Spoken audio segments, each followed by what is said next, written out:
Hey, what's up? This is Ricardo at Parts People, and in this video, we'll outline the steps for completing a part replacement on your Dell PC. Visit our website and use this coupon for a 5% off discount.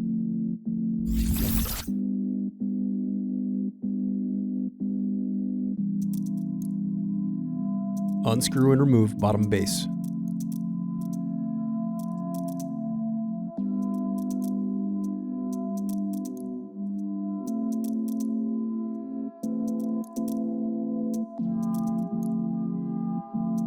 Then disconnect battery cable. Then unscrew and disconnect wireless card.